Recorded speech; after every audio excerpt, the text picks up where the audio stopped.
नमस्कार, मैं दुर्गा प्रसाद। मैं बिल्कुल ठीक ठाक हूँ। उम्मीद करता हूँ आप भी ठीक ठाक होंगे। करीब 2 दिन बीत गया, कहानी नहीं सुना पाया क्योंकि तबीयत सही नहीं थी और इसीलिए कैमरे के सामने बैठने की इच्छा नहीं हुई। लेकिन आज तीसरा दिन था तो तबीयत अभी भी गड़बड़ है, लेकिन दवा खाकर आज कैमरे के सामने बैठ रहा हूँ और एक कहानी आपको सुना रहा हूँ। उत्तर प्रदेश का एक जिला पड़ता है संत कबीर नगर। संत कबीर नगर का पुराना नाम है खलीलाबाद। पहले ये बस्ती जिले का हिस्सा हुआ करता था, एक कस्बा हुआ करता था, लेकिन बाद में जब जिला बना तो इसका नाम रखा गया संत कबीर नगर, जो गोरखपुर जिले से बिल्कुल सटा हुआ है। गोरखपुर और बस्ती के बीच में पड़ता है संत कबीर नगर। और संत कबीर नगर जो शहर है, मुख्यालय है, मुख्यालय का ही एक थाना पड़ता है जिसका नाम है नगर कोतवाली। और नगर कोतवाली के ही अंतर्गत एक गांव आता है जो शहर से सटा हुआ गांव है, जिसका नाम है दीघा गांव। आज की कहानी इसी दीघा गांव की है। इसी दीघा गांव में एक नंदनी राजभर नाम की महिला अपने परिवार के साथ में रहा करती थी। परिवार में जो है उनके पति अच्छेलाल राजभर, एक बेटा शिव, सास आरती देवी और एक देवरानी और 2 देवर। यानी एक छोटा सा घर था, उसी में ये सभी लोग साथ में रहते थे। और नंदिनी के एक जेठ भी हैं, वो इनसे बांटकर अलग रहते हैं अपने परिवार के साथ, और बाकी सब लोग एक साथ में रहते हैं। अच्छेलाल राजभर जो है नंदिनी के पति, वो अपना मजदूरी मेहनत करके जो है परिवार का गुजर बसर करते हैं, इधर उधर दिहाड़ी का काम धंधा करके। तो इनकी शादी जो है, नंदनी और अच्छेलाल राजभर की शादी जो है 2013 में हुई थी। और 2013 में जब शादी हुई, उसके बाद में नंदनी जो है यहां आ गई दीघा गांव अपने ससुराल में रहने के लिए। अब जब यहां ससुराल में आ गई रहने के लिए, तो शादी के बाद 1 साल, 2 साल, 3 साल बीता, और 3 साल के बाद में जो है इनका एक बेटा हुआ। शादी के 3 साल के बाद नाम रखा शिव, जो वर्तमान में 7 साल का है। तो गांव में क्या होता है कि जब शादी होती है और दुल्हन विदा होकर अपने ससुराल में पहुंचती है, तो कुछ दिन तक, यानी कुछ महीना या कुछ साल तक, मान लीजिए 1 साल, 2 साल, 3 साल तक जो है घर के अंदर ही रहती है, घर से बाहर नहीं निकलती हैं। जब ज्यादा जरूरी होता है तभी घर से बाहर निकलती हैं। तो नंदनी जब 2013 में ब्याह कर आई, तो 3 साल तक जो है घर के अंदर ही रही, घर के अंदर का ही काम धंधा अपना की और बाहर नहीं निकलती थी। यानी बहुत कम, कभी कभार जब कोई इमरजेंसी पड़ती थी या बाहर जाने की जरूरत पड़ती थी तभी बाहर निकलती थी। लेकिन 3 साल जब बीत गया और एक बेटा हो गया, तो धीरे धीरे पुरानी हो गई, तो अपना घर से बाहर भी निकलने लगी, गांव में भी जाने लगी, लोगों से अपना बातचीत भी शुरू हो गया। जो गांव के पड़ोस की अन्य महिलाएं होती हैं, उनके घर पर भी जाके बातचीत अपना शुरू हो जाता है। अब नंदनी राजभर जो थी, वो पढ़ी लिखी लड़की थी, जागरूक लड़की थी, एवरेज पढ़ी लिखी थी, दिखने में अच्छी, खूबसूरत। तो जो ये गांव था दीघा गांव, ये संत कबीर नगर जो जिला मुख्यालय है, शहर, उसे सटा हुआ जरूर था, लेकिन विकास का अभाव था। गांव के अंदर ना ठीक से सड़क थी, ना बिजली की कोई खास व्यवस्था थी, कहीं तार टूटे पड़े हैं, कहीं जो है पोल टूटा पड़ा है। मतलब बहुत सारी दिक्कत परेशानियां, जो जन समस्याएं होती हैं, वो एक नहीं अनेक। गांव में भी छोटी छोटी बात को लेके कोई ना कोई किसी ना किसी से भिड़ा रहता था, झगड़ा फसाद करता रहता था। जब नंदनी घर से बाहर निकलने लगी, गांव में अलग अलग लोगों के बीच में जाने लगी, बातचीत करने लगी, तो उसे बड़ा खराब लगा। उसे लगा कि इन समस्याओं को सुलझाना जरूरी है, गांव का विकास होना भी जरूरी है, क्योंकि अभी तक हमसे मतलब नहीं था, लेकिन अब ब्याह कर आ गई हूं, अब आगे की जो हमारी पीढ़ी है या मैं हूं, यहीं रहना है। तो अगर गांव का विकास होगा, सब कुछ अच्छा रहेगा, तो इसका लाभ हमारे बच्चों को भी मिलेगा। और यही सोचकर जो है लोगों के बीच में जाने लगी, लोगों की समस्याएं, चाहे नर हो या नारी, उनके बीच जाके उनकी समस्याएं सुनना, उन समस्याओं के निस्तारण के लिए जो संघर्ष करना अपना शुरू कर दी। तो पहले गांव के अंदर ही रहती थी, लोगों के बीच में ही अपना जाके बातचीत करती, समस्याओं को बातचीत के जरिए सुलझाने का प्रयास करती। लेकिन बाद में वो गांव से भी बाहर जाने लगी, यानी जिला मुख्यालय पर। और जिला मुख्यालय पे जाके जो बड़े ऑफिसर्स होते हैं, कर्मचारी होते हैं, बाबू होते हैं, अपना जो स्थानीय स्तर के नेता होते हैं, सांसद, विधायक, धीरे धीरे सभी के साथ अपना मेल मुलाकात करने लगी। धीरे धीरे लोगों के बीच में आते जाते पकड़ बनना शुरू हो गई। और उसके बाद में उन्हीं लोगों के माध्यम से नंदनी अपनी अगुवाई में दीघा गांव में जो लोगों की समस्याएं होती थी उससे सुलझाने का काम करना शुरू कर दिया। और दीघा गांव में जो विकास नहीं था कुछ भी, यानी सड़क की व्यवस्था नहीं थी, पानी की व्यवस्था नहीं थी, नाली की व्यवस्था नहीं थी, अपनी ही अगुवाई में अधिकारियों से, नेताओं से, सांसद, विधायक से सबसे बातचीत करके अपना करवाना, विकास का कार्य भी करवाना शुरू कर दिया। अब गांव में जो थे नर नारी सब, उन्हें लगने लगा, यानी नंदनी राजभर पे भी विश्वास होने लगा कि ये तो लेडी बहुत अच्छी है और बहुत अच्छा काम कर रही है। इसके आने से, जब से ये गांव में निकलने लगी है, लोगों से बातचीत करने लगी है, बाहर जाने लगी है, इसके माध्यम से गांव की लोगों की बहुत सारी समस्याएं सुलझने लगी है। गांव का विकास भी धीरे धीरे होने लगा है।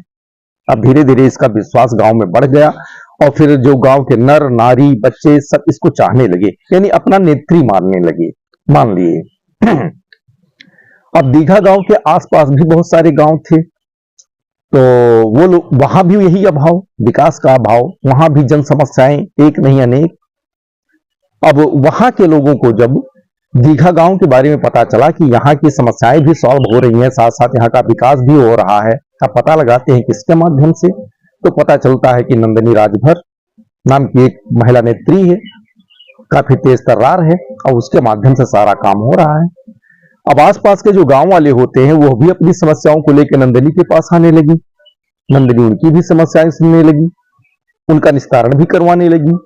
नंदनी अपने गांव के बाद दूसरा गांव जो होता है, जो आसपास के और गांव होते हैं, वहां भी जाना शुरू कर दी। वहां भी लोगों से मेल मुलाकात करना शुरू कर दिया। वहां जो जन समस्याएं होती हैं उसे भी निपटाना शुरू कर दिया और इसी के साथ उन गांवों का भी विकास अपना शुरू करवा दिया, विकास करवाने लगी। वहां के गांव में भी, यानी पूरे इलाके में धीरे धीरे उसका जनसंपर्क बन गया और उसके प्रति विश्वास लोगों का बढ़ गया। और इलाके में उस इलाके में वो काफी लोकप्रिय नेत्री कुछ ही दिन में बन गई, लेकिन किसी पार्टी से तब नहीं जुड़ी हुई थी। अब उस इलाके में जब काफी लोकप्रिय हो गई तो बहुत सारे चाहने वाले हो गए, बहुत सारे समर्थक हो गए, कार्यकर्ता हो गए। तो उन्हीं समर्थकों में से, चाहने वालों में से कुछ लोगों ने कहा नंदनी से कि मैडम कोई पार्टी ज्वाइन कर लिया जाए। तो नंदनी को भी लगा यहाँ बात तो सही है, अकेले कब तक हम दौड़ते रहेंगे, बहुत जद्दोजहद करना पड़ता है। अगर कोई पार्टी ज्वाइन कर लेते हैं तो उसके माध्यम से जो जन समस्याएं हैं, जो गांव क्षेत्र का विकास है, उसमें मदद मिल सकती है। और उसके बाद में नंदनी राजभर वहां अपने समर्थकों से राय मशुरा करने के बाद में सुभाषपा पार्टी ज्वाइन कर लेती हैं। सुभाषपा यानी सुहेल देव भारतीय समाज पार्टी, जिसके राष्ट्रीय अध्यक्ष हैं श्री ओम प्रकाश राजभर जी, उनकी पार्टी ज्वाइन कर लिया। अब क्षेत्र में जो लोग होते हैं उनके लिए तो काम कर ही रही थी, अब पार्टी के लिए भी काम करना शुरू कर दी।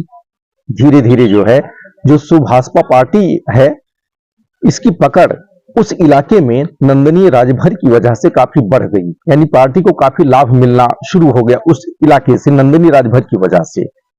अब पार्टी को जब लाभ मिलने लगा तो नंदनी राजभर की पकड़ भी पार्टी में बन गई। धीरे धीरे सचिव, राष्ट्रीय सचिव, राष्ट्रीय महासचिव, ऐसे जो नेता होते हैं, पदासीन लोग होते हैं, उनके बीच इसकी पकड़ बन गई। अब संत कबीरनगर जिले में पार्टी का किसी भी प्रकार का कोई कार्यक्रम होता था, कोई आयोजन होता था, वहां पर नंदनी राजभर का जाना अनिवार्य हो जाता था, यानी ये बुलाई जाती थी और वहां पहुंचना भी पड़ता था। पार्टी को इतना ज्यादा नंदनी राजभर पर विश्वास हो गया कुछ ही दिन के मेहनत के बाद में, संघर्ष के बाद में, क्योंकि काफी संघर्षशील नेत्री थी। और यही कारण था कि सुभाषपा पार्टी का जो महिला विंग था, महिला विंग में उत्तर प्रदेश महासचिव बना दिया था। नंदिनी राजभर को पार्टी ने महिला विंग का जो है उत्तर प्रदेश का राष्ट्रीय महासचिव जो है नियुक्त कर दिया। इससे नंदिनी राजभर के जो समर्थक थे, कार्यकर्ता थे, उनमें खुशियों की लहर दौड़ गई। अब नंदिनी के ऊपर जो है घर की जिम्मेदारी थी, जो क्षेत्र था उन लोगों और क्षेत्रवासी थे उनकी जिम्मेदारी, और इसी के साथ साथ पार्टी की भी जिम्मेदारी हो गई, यानी काफी बिजी महिला हो गई। इसी तरह धीरे धीरे जो है संघर्षों में समय बीतने लगा, आगे बढ़ने लगा समय। अब आपको पता होगा, देश का कोई भी हिस्सा ले लो, हर हिस्से में दबंग रहते हैं, माफिया रहते हैं। माफिया कई किस्म के होते हैं, खनन माफिया होते हैं, बालू माफिया होते हैं, रेत माफिया होते हैं, अलग अलग तरीके के माफिया होते हैं। उन्हीं में से एक माफिया होते हैं भू माफिया। इनका काम होता है जो गरीब तबके के लोग होते हैं उनकी जमीन हड़प लेना, उस पर कब्जा कर लेना, जबरदस्ती सरकारी जो जमीन होती है उस पर कब्जा कर लेना, उससे पैसे बेचकर जो है पैसे कमा लेना। वो लीगल हो या इलीगल हो, अगर लीगल है तो ठीक है, इलीगल है तो जो खरीदार होता है उसको बाद में भोगना पड़ता है, वो अपना पैसा लेके कल्टी हो जाते हैं और इनको राजनीतिक संरक्षण प्राप्त होता है। क्योंकि जो इनका कारोबार होता है 2 नंबर का भूमाफियाओं का, इससे जो इनको कमाई होती है उसका एक बड़ा हिस्सा जो ऊपर बैठे नेता होते हैं, अधिकारी होते हैं, उनमें भी वितरित होता है। और इसीलिए इन पे कोई ना प्रशासन ही कार्रवाई करता है, पुलिस ना कार्रवाई करती है और ना ही, क्योंकि राजनीतिक संरक्षण मिला हुआ होता है। ऐसे हर जगह आपको मिल जाएंगे। तो संत कबीर नगर में भी ऐसे लोग हैं। तो इसी दीघा गांव में एक जो है बाल किशुन राजभर नाम के व्यक्ति रहा करते थे। बाल किशुन राजभर जो थे वो नंदिनी राजभर के चचेरे ससुर थे। तो यही जो भू माफिया दबंग थे, ये बाल किशुन के कुछ जमीन थी, खाली प्लाट था, उस पर भी कब्जा जमाने का प्रयास कर रहे थे। और बाल किशुन जो है काफी तेज तर्रार व्यक्ति थे, वो कब्जा करने नहीं दे रहे थे, उनसे भिड़ जाया करते थे बार बार। अब जो भूमाफिया थे उनको ये लगने लगा कि अगर बाल किशुन रहेंगे तो वो अपने मंसूबों में जो है कामयाब नहीं हो पाएंगे, क्योंकि बाल किशुन जो है ऐसा करने नहीं देंगे, हरगिज नहीं करने देंगे। अब इससे जो माफिया होते हैं, दबंग होते हैं, ये बाल किशुन से काफी आजिज हो जाते हैं और फिर एक दिन जो है षड्यंत्र के तहत उनका कत्ल कर देते हैं, हत्या हो जाती है।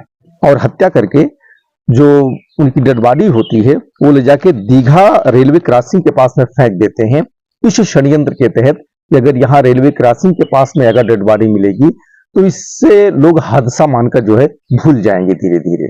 और ऐसा हुआ भी। जो वहां की पुलिस होती है, संत कबीर नगर जिले की पुलिस होती है, यहाँ नगर कोतवाली आता है, नगर कोतवाली पुलिस जो है बाल किशुन के कत्ल को हादसा मान भी बैठी, रेल दुर्घटना मान बैठी और उस केस को खत्म कर दिया। अब ये चीज जो दीघा गांव के लोग होते हैं उनको बहुत खराब लगता है, नंदिनी राजभर होती है उनको भी खराब लगता है, क्योंकि बाल किशुन जो है उनके चचेरे ससुर थे। अब वो बाल किशुन को न्याय दिलाने के लिए आगे आती हैं और अपना कानूनी कार्रवाई शुरू कर देती हैं। और जो कानूनी कार्रवाई होता है उसका अगुवाई स्वयं करने लगती हैं नंदिनी राजभर। अब ये जानकारी जब माफियाओं को होती है, भूमाफियाओं को होती है, दबंगों को होती है, तो उनके अंदर हड़कंप मच जाता है, क्योंकि नंदिनी राजभर जो है काफी लोकप्रिय नेत्री थी और ऊपर तक उसकी पकड़ थी। प्रशासन के अंदर भी जो आला अधिकारी होते हैं उनके बीच भी अच्छी पकड़ होती है। अब इससे माफियाओं के बीच में हड़कंप बन जाता है कि अगर इस केस की अगुवाई नंदिनी राजभर करेगी तो एक ना एक दिन इसका खुलासा हो जाएगा और सबके सब पकड़े जाएंगे। और इसी से वो माफिया परेशान हो जाते हैं और नंदिनी राजभर को जो है धमकी देने लगते हैं, उनको जो है धमकियां मिलने लगती हैं, जान से मारने की धमकियां मिलने लगती हैं। तो नंदिनी राजभर शेरदिल महिला थी, उससे इसकी कोई परवाह नहीं थी, लेकिन फॉर्मेलिटी के तहत वो नगर कोतवाली जाती है और नगर कोतवाली के जो नगर कोतवाल होते हैं, नाम होता है उनका ब्रजेंद्र पटेल जी के पास जाती है और उसे धमकी मिल रही है इसका जो एक तहरीर दे देती है। तहरीर देके अपने काम में लग जाती है, लेकिन पुलिस कोई कार्रवाई नहीं करती है, पुलिस भी अपने काम में लगी रहती है, तहरीर लेके अपना भूल जाते हैं इस मामले को। नंदिनी भी अपने काम में आगे बढ़ जाती है, इस पे ज्यादा ध्यान नहीं देती है, लेकिन ध्यान न देना नंदिनी को आगे चल के भारी पड़ गया। अब समय धीरे धीरे बीतने लगा, आ गया 10 मार्च 2024 दिन रविवार, जो नंदिनी राजभर थी, वो रोज की तरह व्यस्त थी। तो सुबह वही 10 बजे के आसपास का समय था, 10 मार्च को। तो दीघा गांव के जो ग्राम प्रधान थे वो भी आए हुए थे नंदिनी के पास में। तो नंदिनी और ग्राम प्रधान ये और गांव के कुछ और लोग ये सब साथ में जो है गांव भ्रमण पर निकले, जन समस्याएं सुनने के लिए निकले, लोगों से बातचीत करने के लिए निकले। इसी बीच नंदिनी राजभर के मोबाइल पे बार बार कॉल किसी की आ रही थी, रिंग बज रही थी। एक बार रिंग बजी, कट कर दिया, 2 बार रिंग बजी, कट कर दिया, 3 बार रिंग बजी, कट कर दिया। और उसके बाद में जो ग्राम प्रधान थे उनके साथ में और गांव के कुछ और लोग थे, उनसे बोलती हैं कि आप लोग अभी जाइए और मेरा बार बार फोन आ रहा है, मैं कुछ पार्टी मीटिंग में जा रही हूँ, आज पार्टी का कुछ कार्यक्रम है वहां जा रही हूँ, और वहां से लौटने के बाद आगे बातचीत होगी, जो भी समस्याएं होंगी उनका निस्तारण होगा। ये बोल के वहां से अकेले निकल जाती हैं। तो उस दिन क्या था, संडे को 10 मार्च 2024 संडे का दिन था। उस दिन क्या था कि संत कबीर नगर के एक स्टेडियम में जो है राष्ट्रीय स्वयं सेवक संघ का एक कार्यक्रम था, आयोजन था। अब चूंकि नंदिनी राजभर सुभाषपा पार्टी से थी, सुहेलदेव भारतीय समाज पार्टी से थी, तो आरएसएस यानी राष्ट्रीय स्वयं सेवक संघ के कार्यक्रम में जाने का क्या उचित बनता है। तो ऐसा है कि कुछ दिन पहले जो सुहेलदेव भारतीय समाज पार्टी है ये भारतीय जनता पार्टी से टाई अप की है, यानी गठबंधन किया है। और जो राष्ट्रीय स्वयं सेवक संघ है ये भारतीय जनता पार्टी का पितृ संगठन कहा जाता है। तो राष्ट्रीय स्वयं सेवक संघ का जब कभी भी कोई भी आयोजन होता है तो उसकी अगुवाई भारतीय जनता पार्टी ही करती है। तो इसीलिए उसमें नंदिनी राजभर उस कार्यक्रम में आरएसएस के शामिल होने के लिए गई थी, वहां आमंत्रित थी, क्योंकि पार्टी के हर कार्यक्रम में वो जो है शामिल होती थी, बुलाई जाती थी। तो उस दिन भी जाती हैं और वही 12 बजे के आसपास कार्यक्रम में पहुंचती हैं। 3 बजे तक कार्यक्रम चलता है, 3 बजे छूट जाती हैं और 4 बजे सीधा अपने घर पहुंच जाती हैं। अब यहाँ घर में आती हैं तो सीधा अपने कमरे में चली जाती हैं। घर में कोई नहीं, पूरा सन्नाटा। जो उनकी सास थी आरती देवी, वो गांव में किसी काम से गई थी, और जो बेटा होता है शिव 7 साल का, वो अपना खेलने कूदने में बिजी था। और जो देवरानी थी और 2 देवर थे वो भी अपने काम धंधे में बाहर गए हुए थे। नंदिनी घर में अकेली ही थी। शायद जो दबंग थे, बदमाश प्रवृत्ति के लोग थे, उनको इसी समय का इंतजार था। कुछ लोग जो है आते हैं और नंदिनी राजभर के घर में सीधा जाते हैं और नंदिनी राजभर के कमरे में ही सीधा पहुंचते हैं। और उस वक्त नंदिनी राजभर कुछ ही देर पहले जो है कमरे में पहुंची थी, अपना मीटिंग से होके आई थी। अब वहां पहुंचते हैं, नंदिनी संभल भी नहीं पाती है कि इसी बीच कुछ लोग जो है चाकू निकालकर एक के बाद एक कई बार नंदिनी के जो है शरीर के अलग अलग हिस्सों पे करते हैं। और नंदिनी चीख भी नहीं पाती है, अपने बचाने का प्रयास भी नहीं कर पाती है, और खून से लथपथ होके वहीं कमरे में अपने बेड के बगल जो फर्श होती है फर्श पे गिर जाती है और कुछ ही देर में उसकी मौत हो जाती है। और उसके बाद जो दबंग होते हैं बदमाश, वो कमरे की लाइट स्विच ऑफ करके वहां से फरार हो जाते हैं। यानी 4 बजे घर पर पहुंची थी, उसके कुछ ही देर के बाद यानी 4:15 साढ़े 4 बजे की घटना है, संडे को जो है 10 मार्च की 2024। अब करीब 4:15 साढ़े 4 बजे की यह घटना है और 5:30 बजे तक घर में कोई नहीं। 5:30 बजे जो उनकी सास होती हैं आरती देवी, वो 5:30 बजे घर पर आती हैं और यहाँ नंदिनी को आवाज लगाती हैं। 1 बार आवाज देती है, 2 बार देती है, 3 बार देती हैं, कोई रिप्लाई नहीं आता है। तो नंदिनी का जो कमरा था घर के अंदर, कमरे की तरफ ध्यान देती है तो अंदर से उसका दरवाजा खुला रहता है। तो वो सीधा धड़धड़ाती हुई नंदिनी राजभर के कमरे में चली जाती हैं। वहां जाती हैं तो देखती हैं कि कमरे में पूरा अंधेरा रहता है।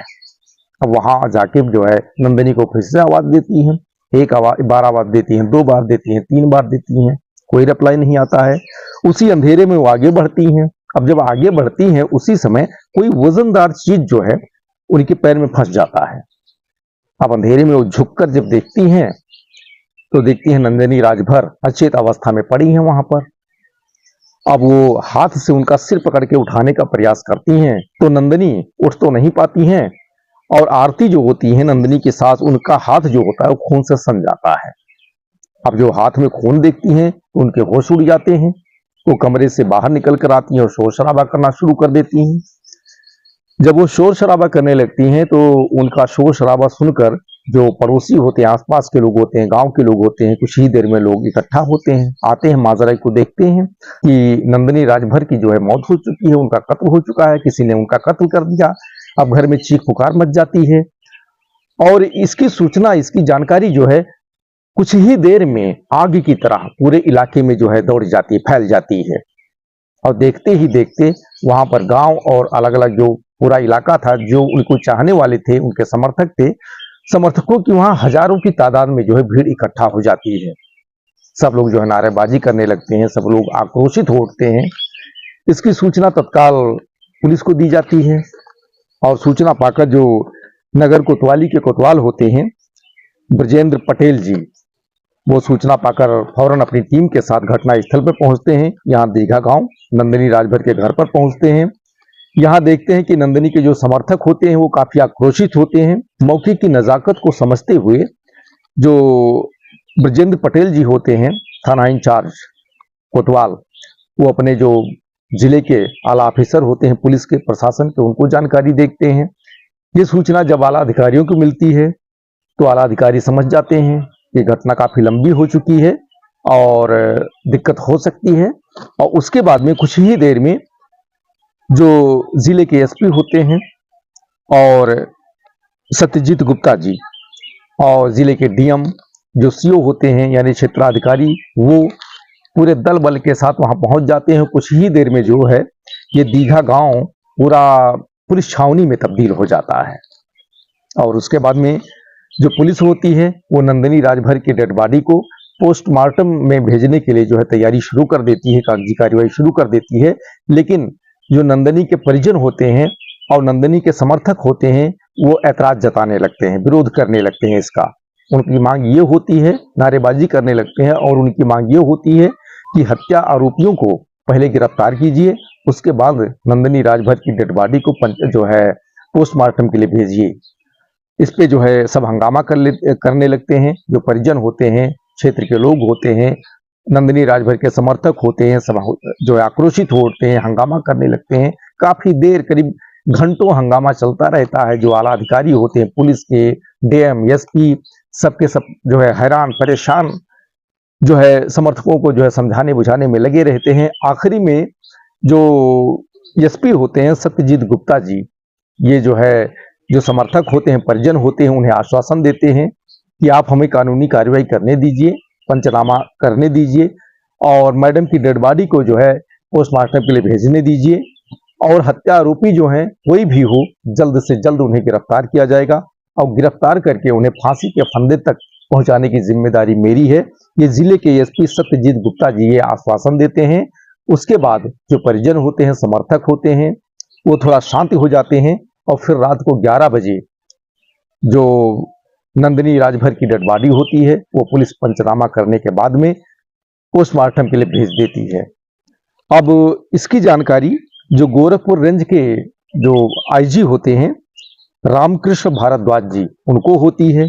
उनको यह भी पता चलता है कि नंदिनी राजभर को जो है जान से मारने की धमकी आ रही थी और वो तहरीर भी दी थी नगर कोतवाली के कोतवाल को, ब्रजेंद्र पटेल को, और उसके बावजूद उन्होंने इसे गंभीरता से नहीं लिया और उनका कत्ल हो गया। ये जानकारी जब आईजी को होती है तो वो तत्काल जो कोतवाल होते हैं ब्रजेंद्र पटेल, इनको अपना संत कबीर नगर जिले से ही बाहर कर देते हैं, बस्ती जिला पुलिस मुख्यालय से अटैच कर देते हैं और उसके बाद इस घटना के जांच के लिए जो है एसआईटी का गठन कर देते हैं। एडिशनल एसपी के नेतृत्व में जो है एसआईटी का गठन कर देते हैं और साथ साथ जो नंदिनी राजभर को धमकी आई थी उसके बावजूद नगर कोतवाली ने जो है किसी प्रकार का कोई कार्रवाई नहीं किया था। इसकी जानकारी जब आईजी को होती है तो जो क्षेत्राधिकारी होते हैं, सीओ और जो थाने के और भी कर्मी होते हैं, उनके खिलाफ भी संदेह के आधार पे जो है जांच के आदेश दे देते हैं। तो दोस्तों आज की यही कहानी है हमारी। कहानी यदि अच्छी लगी हो तो लाइक करें, शेयर करें, कमेंट करें। चैनल पे नए हैं तो सब्सक्राइब अवश्य करें और फिर मिलेंगे अगले दिन एक नई कहानी के साथ। तब तक के लिए धन्यवाद। जय हिंद, जय भारत।